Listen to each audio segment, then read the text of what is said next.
guys, welcome back to Binge Watch Britney. So for today's episode, we're going to be covering The Reign Season 1. So this currently is a show on Netflix. It is another dub series that I'm watching. It's not along the lines of the mystery thriller types of TV shows that I've been watching, but I did like that this was a international series, and also it was more kind of in the medical and science category, and so I've been wanting to check it out because I have watched a show called The 100, which is about a bunch of kids being stranded basically back on Earth, but I haven't watched The Walking Dead, and so this isn't the type of show that I would normally watch, but I was excited to just see what it was about because I did have it on my list of shows to watch, and it's been on there for a while, and I'm just now getting around to it, and so far it has been worth the watch. Also, another reason why this show is super interesting to watch is because it does deal with the virus taking over the world, and that's something that we obviously have experience with now, and so it's just interesting to see how they deal with that in their timeline. And then I also want to call out that I didn't recognize one of the characters, Martin. He was also in The Chestnut Man. I'm not sure which TV show he did first. He's the guy, Hess, who is a detective, and he is bearded, and he does have glasses, and so for whatever reason I did not recognize him, and I really pride myself on being able to recognize people in these TV shows. And so it completely blew my mind that I did not recognize him at all. And so, yeah, I just wanted to call that out. And with all of that being said, let's go ahead and get into the season. Okay, so let's go ahead and talk about the 5 key points of Season 1. So for point number 1, we know that the virus is in the Reign. So we have the Anderson family. They are trying to flee before it starts raining because the father is a scientist and he knows that there is a huge problem coming their way. And so we have a scene where the family's on the highway, they're in their car. Rasmus is being super annoying. I found him very annoying throughout Season 1, I'm not gonna lie. But in this particular moment, he was annoying in the car. He didn't want to put his seatbelt on. He wasn't listening to anybody. And he was just making a bad situation even worse because of the way that he was acting. And I'm actually gonna go as far to say that he caused the accident that the family got into because they had to get him under control. And the father was driving. When he was on the phone, the mother made him hang up. And then he had to basically discipline Rasmus, and then he swerved and then basically caused the 18-wheeler to flip over and basically block the line of traffic, so the family had to get out of the car and basically make a run for it in the forest, and they were able to come across a bunker. Obviously, with the family being in the bunker, the father was not going to stay there because he's like, I'm the only one who can fix this, keep your brother safe, and then he leaves, so it's just the kids and the mom. And what happens is they hear knocking at the entrance of the bunker. The kids get excited because they think this is their father. The mom's like, no, it's not him. He knows how to get in. And she turns her eyes for a second, and the kids basically dart off, and they go and open the bunker. And at this point, it's raining, and the guy who is at the entrance of the bunker is someone that they had interacted with when there was a pileup on the highway. So he saw them take off, and he basically followed them. And so he ends up grabbing Rasmus, and he's like basically trying to pull him into the rain, kind of. And so the mother sees this happening. She's trying to get them to close the bunker. She runs up the steps and she tackles the guy, and she ends up sacrificing herself to save the family. And so it should really hit home for the kids how bad this situation is because their father already left them. They got their mother killed, and then Rasmus was still annoying, and he was continuing to be bratty to his sister Simone. I think that's how they pronounce it, at least in the English version, so that's what I'm gonna say, Simone. He wouldn't listen to her. He was super bratty, and it was really annoying how passive Simone was because she really should have just listened to him and really went hard at him to get him to understand the severity of the situation that they were in, because they really did not have time for him to be acting as ridiculously and childishly as he was. And so at this point, we have 6 years passing, and they are starting to run out of food. The bunker that they are in is Apollon basically sponsored, so it's well stocked with food, so they were able to survive on their own for 6 years. They never went outside, and we have 6 years passing, so we see a new actor playing Rasmus, an older version of him, and he is kind of like obviously maturing in age, and so he hasn't been outside in a while. He wants to get outside, and they're running out of food, and so they need to figure out what their next step is. And so at this point, we have Simone. She doesn't really have full control over Rasmus, and so they really need to decide what they are going to do going forward.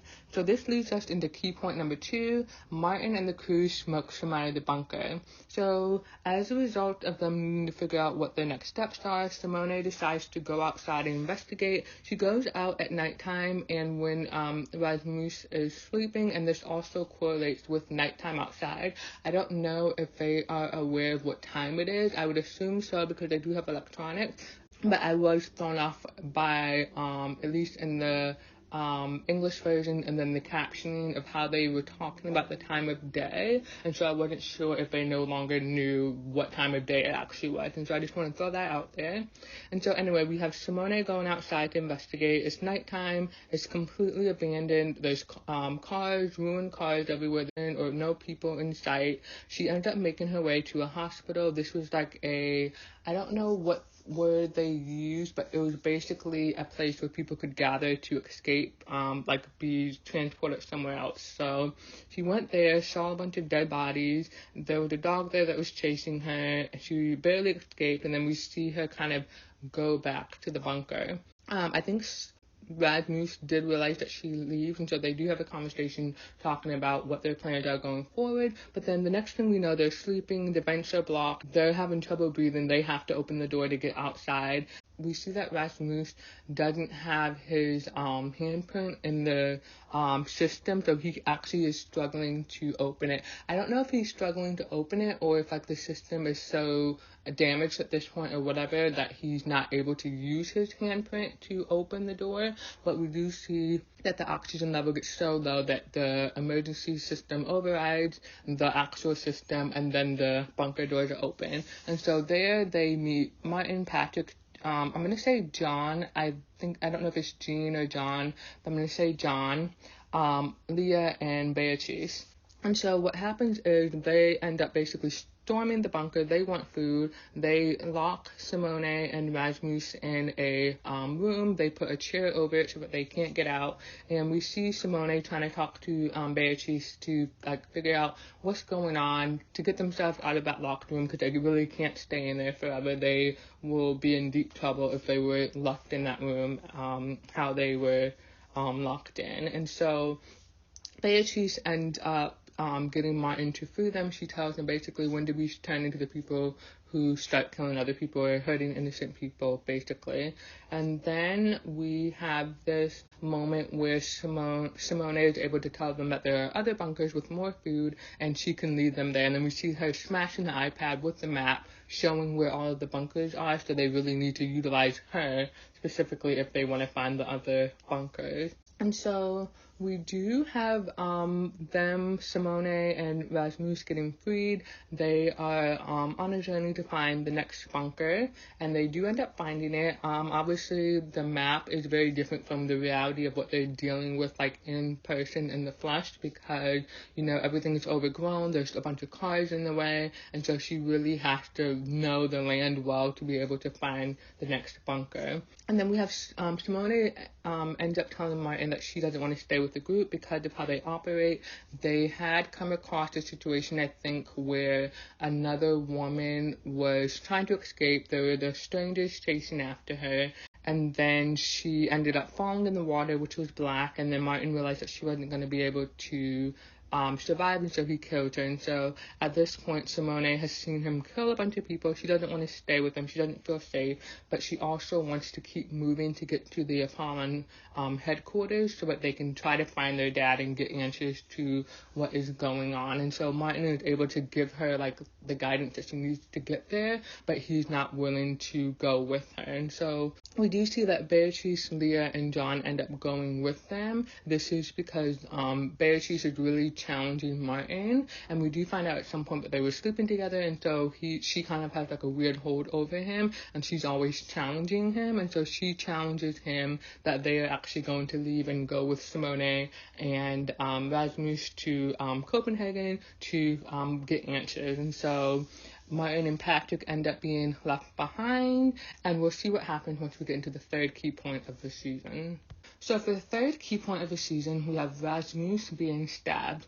So as a result of them going to Copenhagen to find the Apollon headquarters, we have the gang kind of reuniting in a flipped over bus.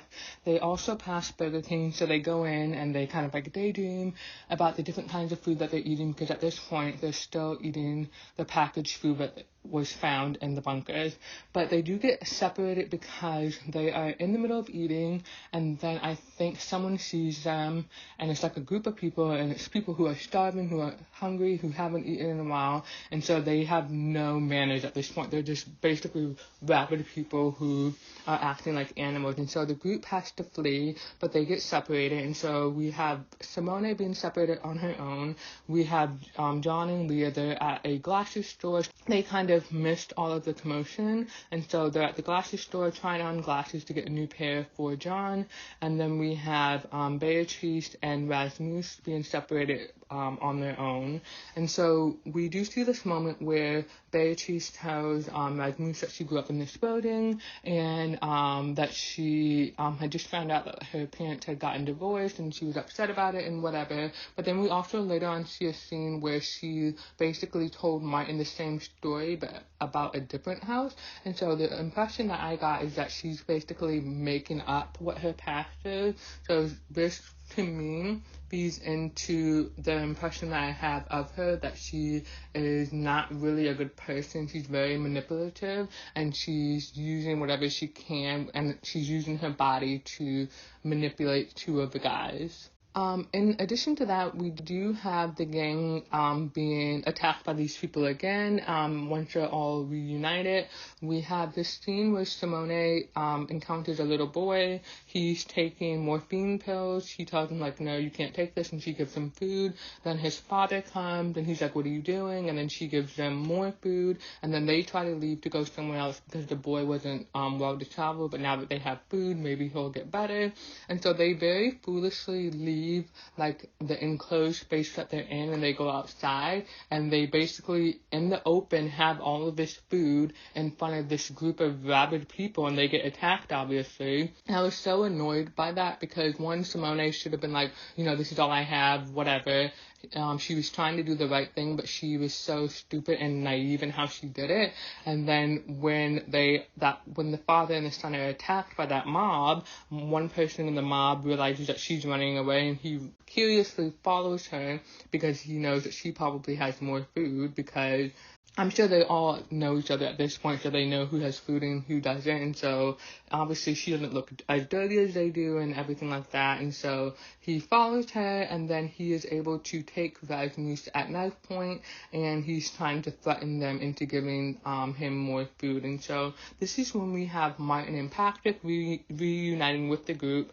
Martin has a gun, and so he's able to threaten the guy and kind of like spook him a little bit, but the guy ends up stabbing Rasmus, and he runs off with the bag of food. And so Rasmus is obviously in critical condition at this point because he's been stabbed. They don't have access to medication like that. There is a bunker nearby, but it's been ravaged, and so they are very low on medical supplies, and so they need to take Rasmus to a doctor who can help them. Simone knows of one, so they do travel to this location. And so what happens when they get there is that this doctor, they tell the doctor who they are, who their father is, and the doctor has a grudge against their father, and so she tries to kill Rasmus because she blames their family for what happened to her family. So at this point, I do want to backtrack a little bit. At this point, we have the gang being followed by the strangers. We did have this moment where just before they encountered the strangers. They trapped them to steal the car, and then Martin was supposed to kill the guys who had the strangers, but he didn't. And so what happened is, because he didn't kill them, they ended up following them to the doctor's house. And then John realizes that Martin didn't kill one guy specifically, and this was the guy who had killed the family that had taken John in, and they had a deaf child who somehow died. I don't know if she died of shock from seeing her father killed, and then obviously her mother was taken, and so that was a very traumatic experience that he went through.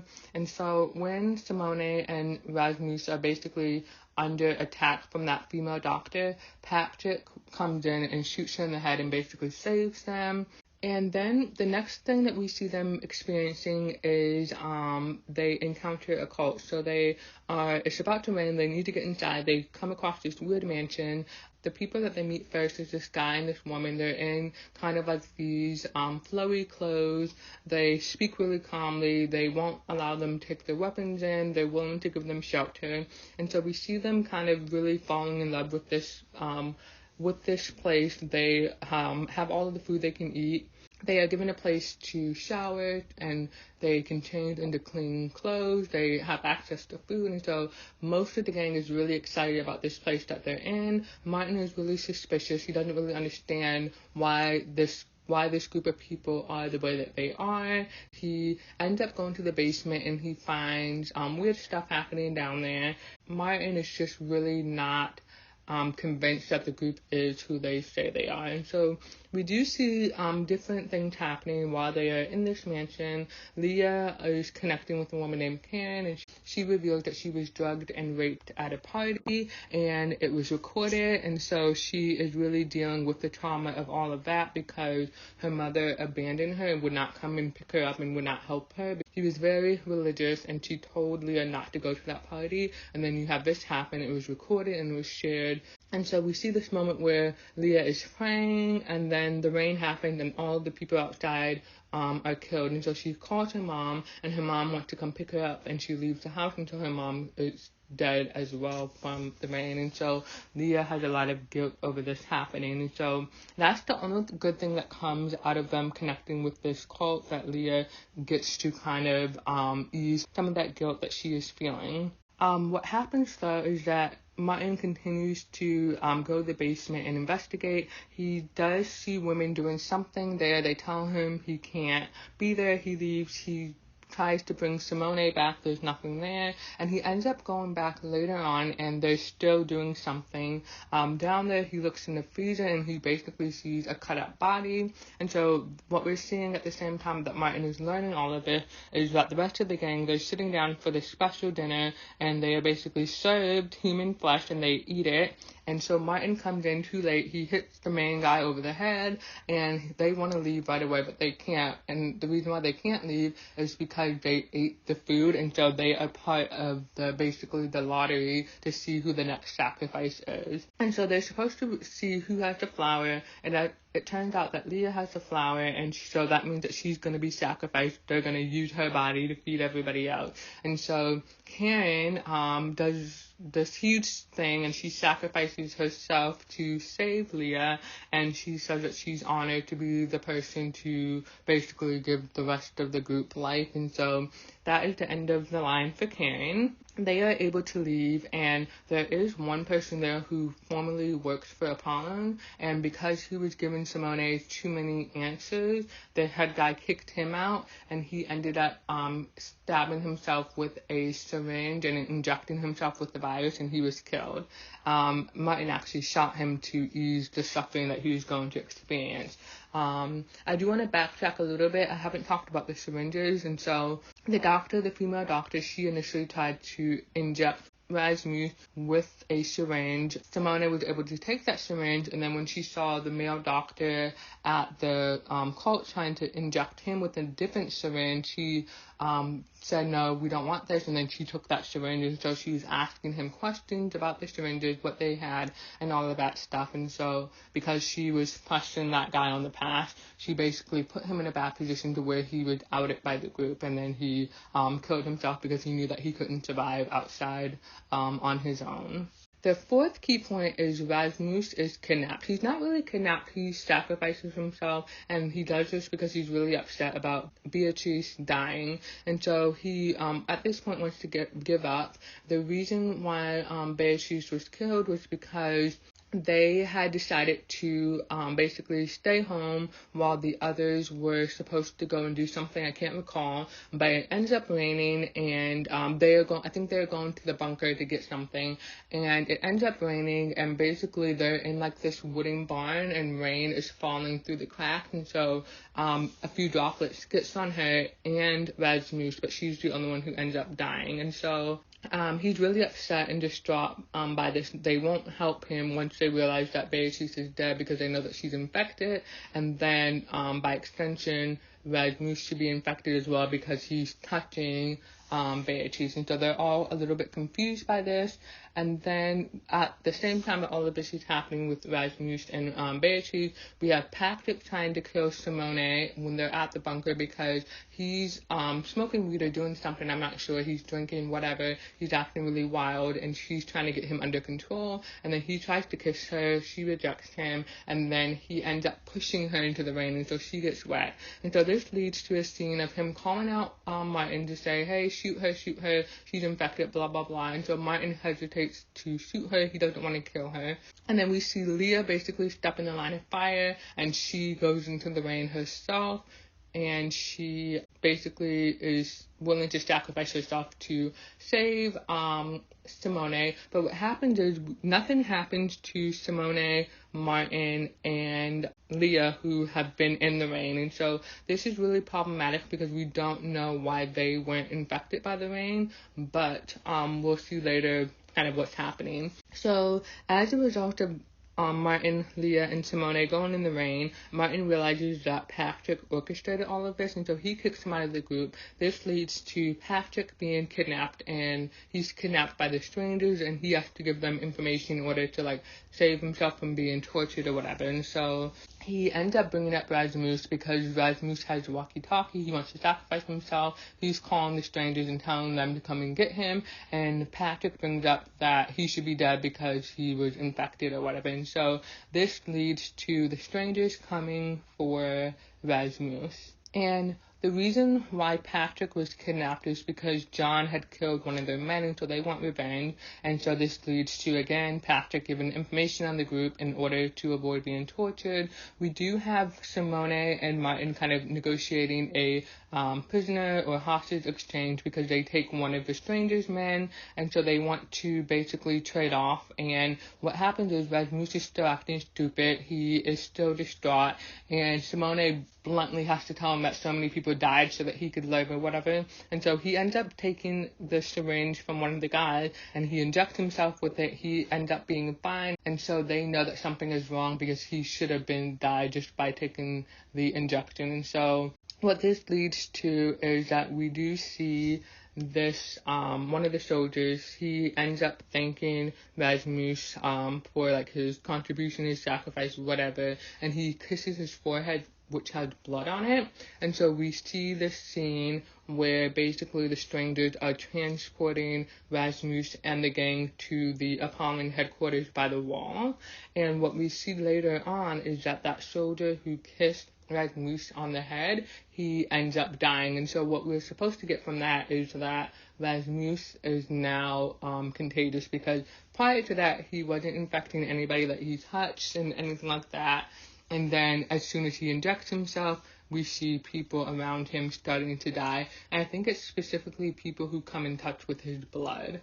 And so the fifth point that I want to get into is Rasmus is contagious. So it takes a while for other people to realize this. We obviously knew this because we saw that soldier die after kissing Rasmus, and more specifically coming in contact with his blood. And so at the Apollon base, Simone and Rasmus are reunited with their father. He reveals that he didn't come back for them because he didn't want Rasmus to die. As we know at this point, Rasmus, we don't really know at this point, but it's kind of leading up to it. Rasmus is patient zero. He's the one that they've been looking for, he's the one that has the cure and can save everybody else. And so throughout this time, we have seen Simone discover that her father is killing other people, injecting them with the virus, and so she's really against it. She doesn't understand why he's doing this, and so when they reunite for the first time, she's not happy with her father. She doesn't understand why he didn't come for them. She doesn't understand why he killed all of these people. What we learn about Frederick's experience is that he lied about them being in the bunker. He basically got the bunker declared like off limits or not relevant so that they wouldn't continue looking for his children. And then he did have one coworker who was suspicious why he wasn't grieving, what happened to his son, and all of that stuff. And so we see Frederick has to kill his coworker in order to protect his secret. And then we learn that Frederick wants to escape with Simone and Rasmus because they shouldn't have come to the headquarters. That was basically the opposite of what he told her to do. And so at this time, we have Simone and Rasmus and Frederick. They're kind of like in like the fancy building, but the rest of the gang is in the bunker. They're reunited with John at this point. And what happened is we see that Rasmus ends up biting the nurse. She's trying to take a swab of him, and she ends up dying. And so Frederick, he has told Simone, we're going to escape at this point. And so he goes to the room that Rasmus is in, and he discovers the nurse, and then he takes a swab, and he looks under the microscope, and he realizes that something's wrong, that Rasmus is contagious. And so he's not willing to let Rasmus leave at this point. Simone has to figure out how to get the other group out of the bunkers because at this point they're on lockdown and so they can't leave. And so they basically block the vents and they force the system to override it with the emergency settings and open the bunkers. And so they're able to escape, and they try to go to the garage basically to get a truck to drive in so that they can leave. And what ends up happening is that Frederick basically meets up with the group again. He pulls a gun out on them and he tells them, you know, I'm not letting Rasmus leave because he's contagious. Simone at this point has talked to Rasmus and let him know what's going on, and she's put him kind of like in a suit or whatever and in a mask so that he's not contagious to the rest of the group.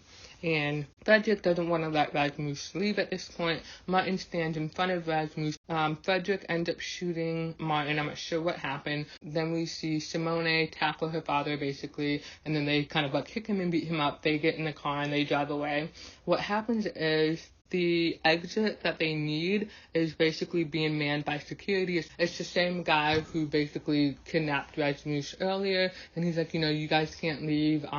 You guys were given pills. If you took them, you're having an allergic reaction right now. You can't go outside of these borders. If you do, you'll die. And so Simone is the only one who didn't take the pill, which is very interesting because with her being separated with her father, I think he was able to prevent her from getting that. And then obviously Rasmus, they had their own plans for him, so they weren't going to give him the pill. And so the rest of the group is trying to convince Simone and Rasmus to drive off and go, but they won't. And so they all end up getting back on the truck together, and then they just drive off. And so that is the end of season 1. So to wrap up season 1, we do not know what is next for the gang. We know that they cannot leave the borders, so I don't know how much territory they have to work with in order to kind of like separate themselves from the people working at Apollon. We also know that Rasmus is seen as a threat to the people higher up in Apollon because they initially wanted him for the cure, but then now that they know that they can't control him, that he's contagious, they kind of have other plans for him. And we see that they are really big on wanting to have a virus that they can use to control the masses, and he's a huge threat to that if they can't control him. I do want to highlight that it seems like the virus is really controlling Rasmus. It's almost like a superpower. We see like his veins turn black and they get bigger, and I have no idea what's going on. It seems like from what someone at Apollon said, he's going to be able to learn how to control the virus, and I guess we'll see that happen in season 2. And so I'm just really curious to see where this goes. I'm really glad that I watched season 1 because I did not know what to expect. I did not know if I was going to like it.